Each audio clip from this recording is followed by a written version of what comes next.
Olá, pessoal! Estamos aqui para a nossa última aula dessa disciplina Teoria da Pena. Vamos trabalhar com o último assunto previsto na parte geral do Código Penal. Lembrando que, tanto na primeira disciplina de Direito Penal, que é a Teoria da Pena, Teoria do Crime, quanto na segunda Teoria da Pena, trabalhamos com a parte geral do Código Penal, que é uma primeira metade, uma primeira parte do Código Penal. Não chega a ser metade, não é menos de metade, mas é uma primeira parte do Código Penal que vai do artigo 1º até o 120, que traz normas, regras, princípios gerais que se aplicam à parte especial e aos demais crimes previstos em leis especiais. Então, hoje, a última aula, vamos tratar do último assunto previsto na parte geral do Código Penal, que é a extinção da punibilidade, está previsto nos artigos 107 a 120 do Código Penal. Muito bem, o que é a extinção da punibilidade? Anotem aí, é a perda. Extinção da punibilidade é a perda do ius puniendi, entre parênteses, direito de punir, fecha parênteses, é a perda do ius puniendi estatal. Ou seja, somente o Estado tem o direito de punir o indivíduo pela prática de um crime. Com a extinção da punibilidade, o Estado perde esse seu direito. E aquele indivíduo não pode mais ser punido. Algumas pessoas vão chamar de impunidade. Nossa, olha a impunidade aí, o crime não foi punido. Mas então, extinção da punibilidade são situações em que aquele crime não pode mais ser punido, porque o Estado perde o seu direito de punir. Perde o ius puniendi. São várias as situações que geram essa perda do ius puniendi, essa perda do direito do Estado de punir o indivíduo. Essas situações estão previstas lá no artigo 107 do Código Penal. Vou projetar aqui para vocês o artigo 107.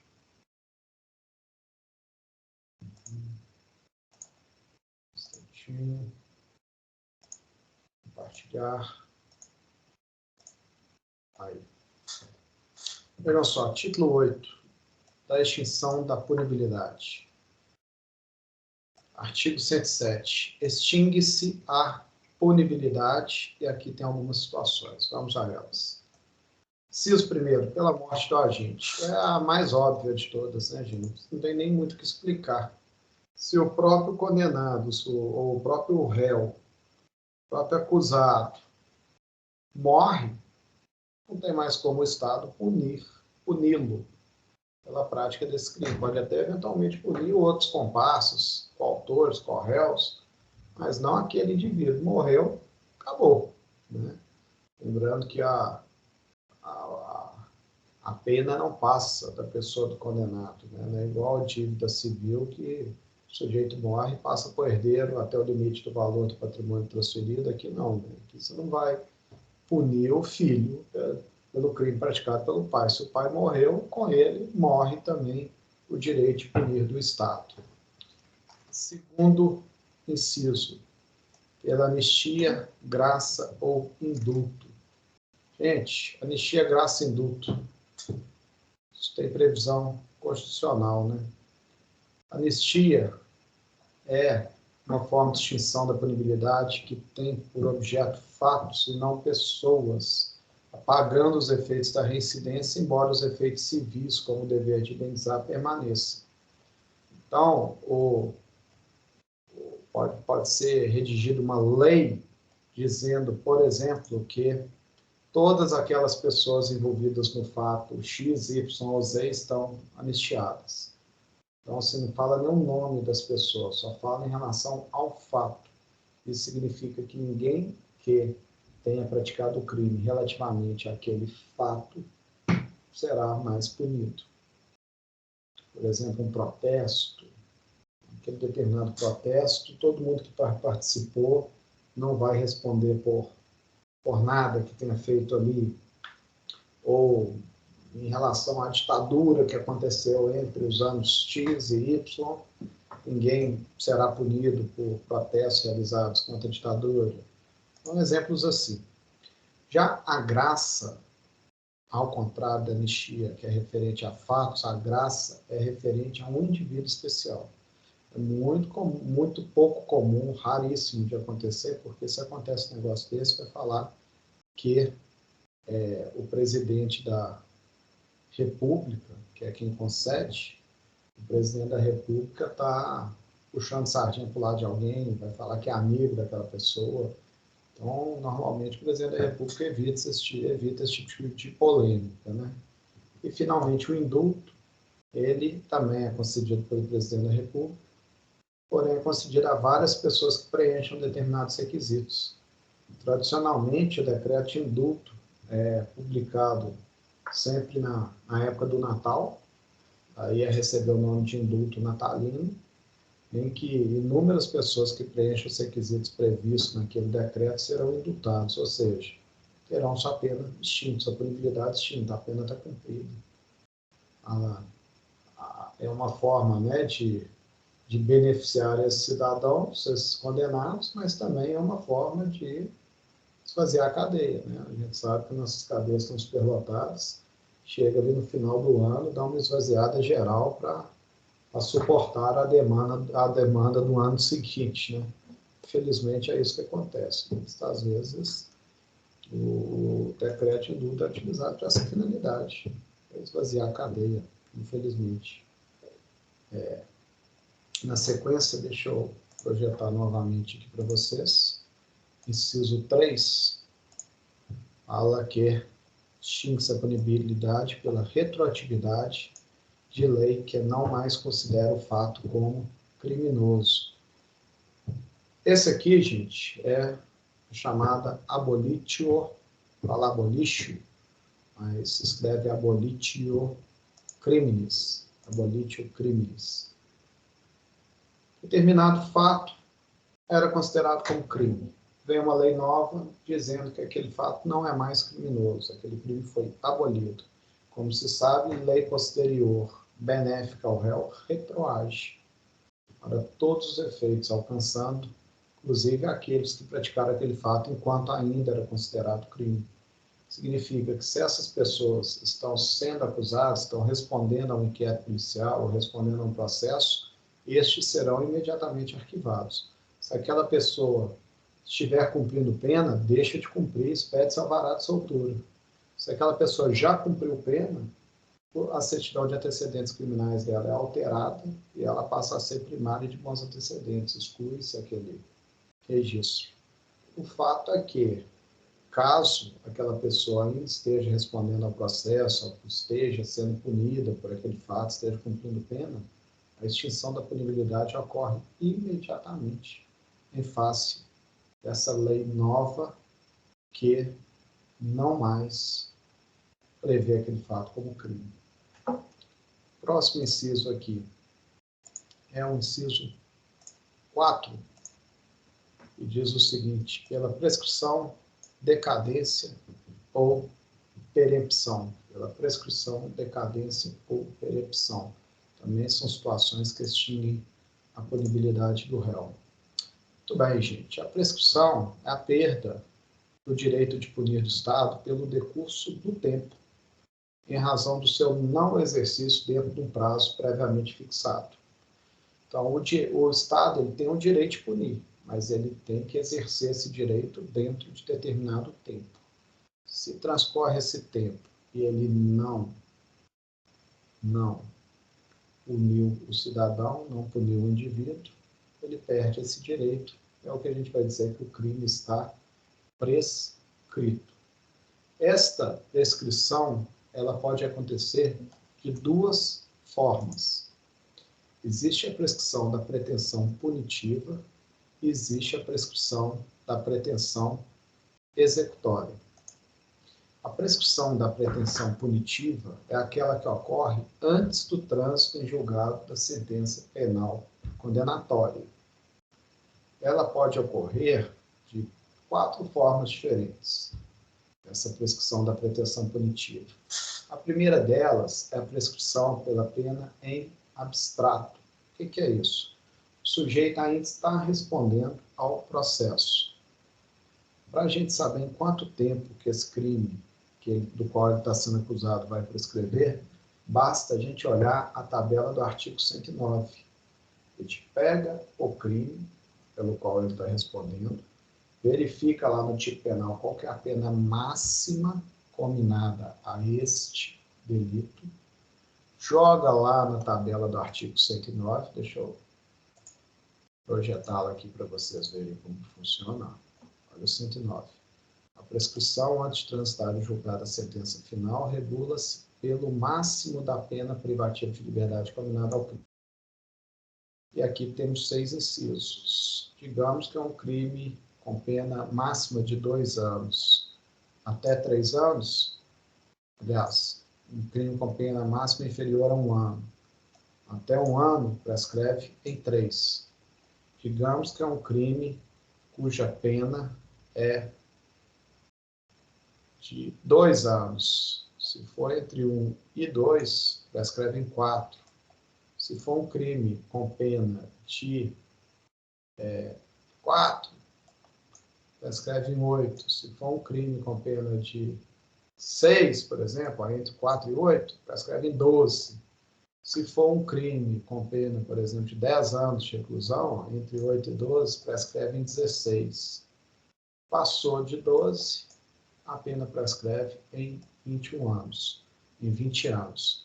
Lembrando que, pelo disposto, em razão do disposto no artigo 115, caso o criminoso seja, no dia do crime, ele fosse menor de 21 anos, ou na data da sentença maior de 70, nós vamos reduzir de metade aqueles prazos prescricionais ali previstos no artigo 109. Então, por exemplo, crime com pena máxima de 2 anos e o acusado, ao tempo do crime, tinha 19 anos de idade. Então, o crime com pena de até 2 anos prescreve em 4, mas como o sujeito tinha 19 anos, prescreve em 2. Em 2 anos é o prazo que a gente deverá considerar. Bom, essa aí é a pena, é a prescrição da pretensão punitiva pela pena em abstrato. Lembrando que sobre esse prazo incidem majorantes e minorantes, bem como essas causas de redução do prazo prescricional previsto no 115.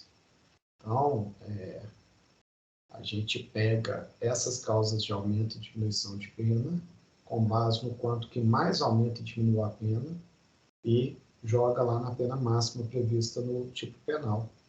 Com esse valor resultante é o valor que a gente vai jogar na tabelinha do 109. Então, muito bem, essa é a prescrição pela pena em abstrato. Enquanto o sujeito ainda está respondendo à acusação. Se transcorre esse prazo aí que a gente viu na tabela do 109, sem que haja uma condenação, o processo já pode ser imediatamente arquivado e extinta a punibilidade do acusado, em razão da prescrição. A segunda modalidade de prescrição da pretensão punitiva é a prescrição retroativa. Então, está previsto no artigo 110, parágrafo 1º, e aqui a gente não leva mais em consideração a pena máxima combinada para o crime que está sendo imputado ao acusado. Aqui a gente leva em consideração a pena que já foi aplicada pelo juiz na sentença. A gente pega essa pena, joga na tabela do 109 e encontra o prazo prescricional correspondente. Caso esse prazo prescricional tenha passado entre o recebimento da denúncia e a data de publicação da sentença, a prescrição estará extinta, a punibilidade estará extinta em razão da prescrição, por conta dessa retroatividade do novo prazo prescricional com base na pena aplicada na sentença. Então, enquanto o réu ainda está respondendo à ação penal, a gente leva em consideração a pena máxima combinada no tipo penal do crime pelo qual ele responde. Mas uma vez que o juiz já definiu qual é a pena, sendo essa pena bem mais baixa, o prazo prescricional correspondente será checado do recebimento da denúncia até a publicação da sentença. Caso isso tenha transcorrido esse prazo, a punibilidade estará extinta em razão da prescrição retroativa. Existe uma terceira modalidade de prescrição da pretensão punitiva, que é a chamada prescrição intercorrente. A ideia é semelhante e retroativa, porém, ao invés de se olhar para trás, a gente olha para frente da sentença. A gente pega a pena aplicada, joga na tabelinha do 109, se tiver que reduzir pela metade na forma do 115, reduz, e o prazo prescricional resultante aí será utilizado para se verificar se ele transcorreu desde a data de publicação da sentença até a data de publicação do acórdão de segundo grau, ou ainda entre esta e a data de publicação do acórdão de terceiro grau, lá já no caso de um eventual recurso especial extraordinário. Caso tenha transcorrido esse prazo, entre os marcos interruptivos, estaremos diante de uma prescrição da pretensão punitiva na modalidade intercorrente. Ok? Tem ainda uma quarta espécie de prescrição da pretensão punitiva, que é a chamada prescrição da pretensão punitiva pela pena em perspectiva ou virtual. Nesse caso, o que se leva em consideração é a pena que o juiz possivelmente iria aplicar em caso de uma condenação. Explico. O sujeito ainda está respondendo a processo. Ele está respondendo à acusação. Se a gente olhar a prescrição pela pena em abstrato, ainda não transcorreu, porque a pena leva em consideração a pena máxima, então é muito difícil ocorrer essa prescrição ainda ao longo do processo. A não ser que a pena do crime imputado ao sujeito seja muito pequenininha, inferior a 1 ano, então o crime prescreve em 3, tem que ser coisas assim, em que mesmo que a pena, que a gente considera a pena máxima, o respectivo prazo prescricional não transcorreu desde o recebimento da denúncia até aquela data vigente. Muito bem. Sabe o que alguns juízes fazem? Eles simplesmente dão uma decisão no processo que está em andamento da seguinte forma: verifico que o recebimento da denúncia se deu na data tal.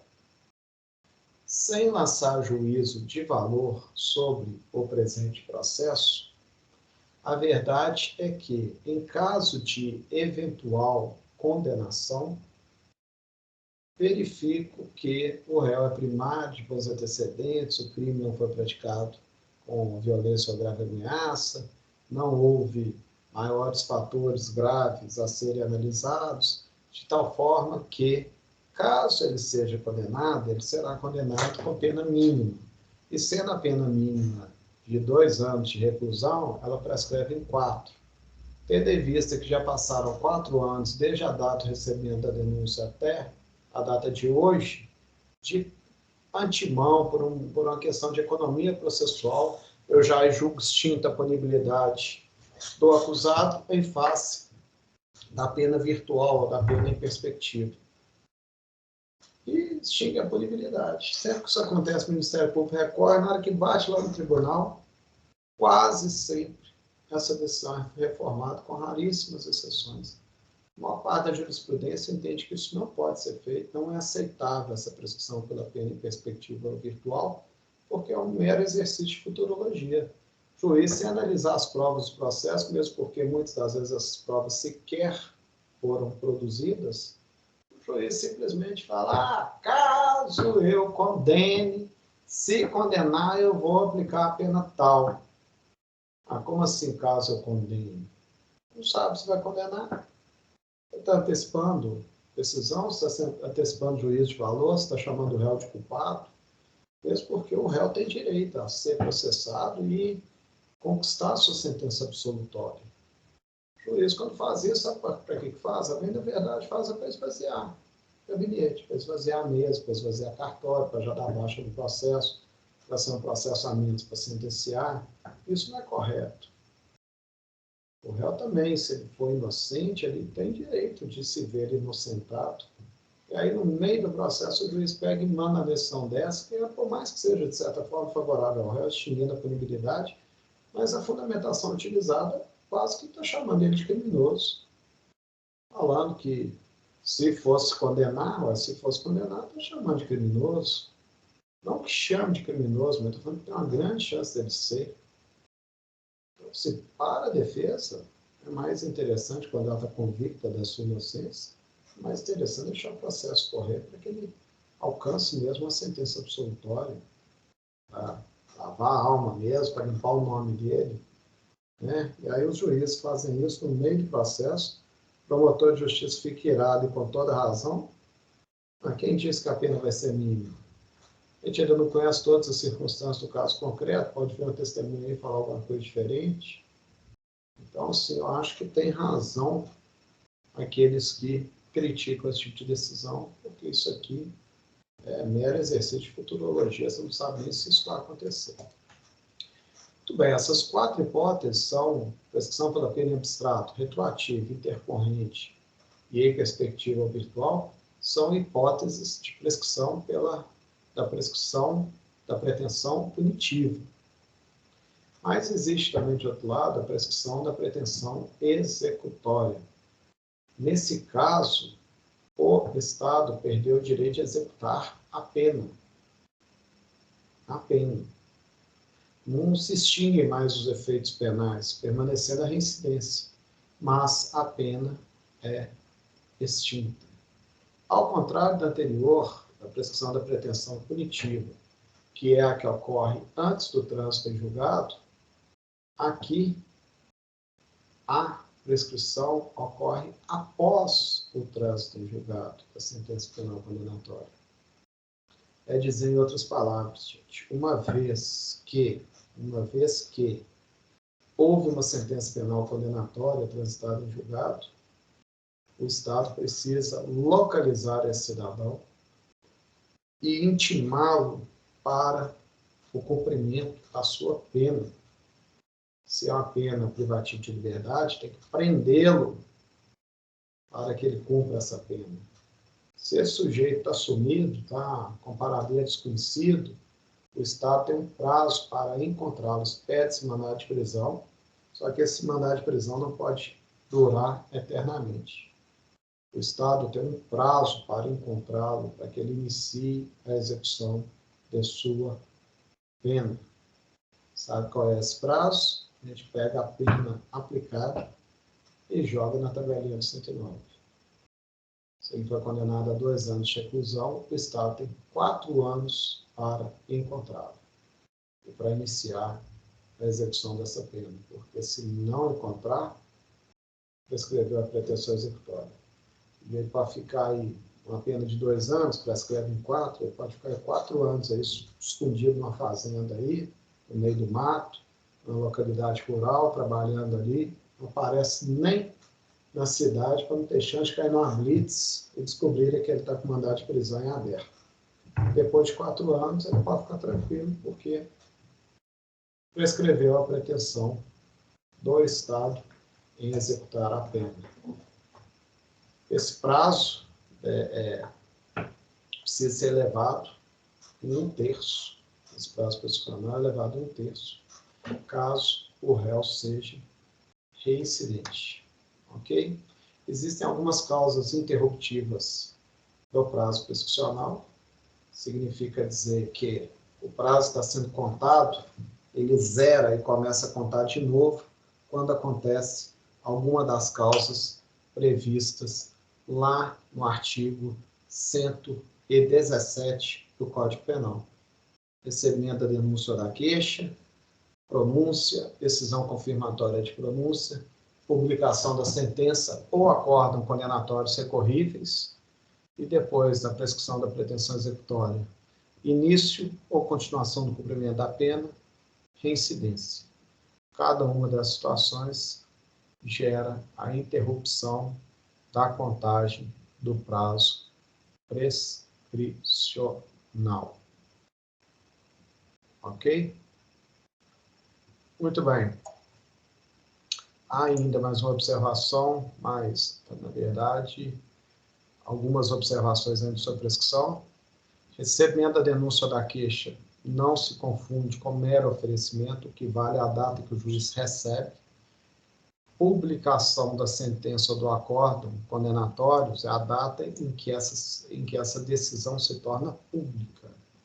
Não é a data que o juiz ou o tribunal, ou o desembargador redige, assina essa decisão. É a data em que ela se torna pública. Às vezes o cartório, a secretaria demora tanto a publicar que prescreve nesse meio tempo entre o juiz prolatar a sentença e a secretaria publicar. Mais uma observação no caso de concurso de crimes. Os acréscimos,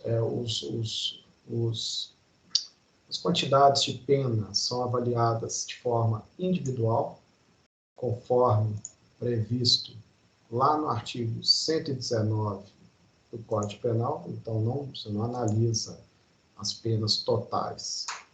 E, por último, em relação à pena de multa, ela prescreve em 2 anos, quando aplicada isoladamente, ou no mesmo prazo da PPL, quando cumulada ou substituída, conforme previsão do artigo 114 do Código Penal.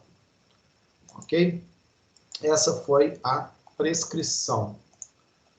Ainda no inciso 4, fala sobre prescrição, decadência ou perempção. No caso, a decadência é quando o indivíduo ele perde o direito de ação a ser exercido em decurso do tempo. Isso vale tanto para o direito de queixa quanto para a representação. Em regra, o prazo é de 6 meses contados da data em que o ofendido veio a saber quem é o autor do crime. Já a perempção, já no caso da perempção, o que ocorre é a inércia do querelante. O que ocorre é a inércia do titular da ação penal em caso de ação penal privada. O sujeito contrata advogado, para oferecer queixa-crime, para processar o autor do crime, nos casos de ação penal privada, e ele é chamado ali no processo para manifestar, para realizar algum ato processual, e ele não manifesta. Então, conforme a previsão lá no artigo 60 do CPP, é declarada a perempção. Muito bem. Voltando aqui às hipóteses de extinção da punibilidade pela extinção da punibilidade prevista no artigo 107 do Código Penal, deixa eu projetar aqui novamente, nós temos aqui no inciso 5, renúncia do direito de queixa ou perdão aceito nos casos de ação penal privada. O que é isso, gente? Nesses casos, conforme a previsão lá do artigo 104, 105 e 106, a renúncia do direito de queixa só pode ser feita enquanto não iniciada a ação penal, podendo ser expressa ou tácita, expressa por declaração assinada pelo ofendido ou procuradores com poderes especiais, e tácita se houver a prática de um ato incompatível com a vontade. Exemplo, a vítima convidar o réu para ser padrinho de seu filho. Isso desde que não iniciada a ação penal. Então, ele está renunciando o direito de queixa. Se já iniciado, mas que cabe ao perdão do ofendido. Está lá no artigo 105 e 106. Só cabe nas ações exclusivamente privadas e somente após iniciadas, podendo ser expresso ou tácito.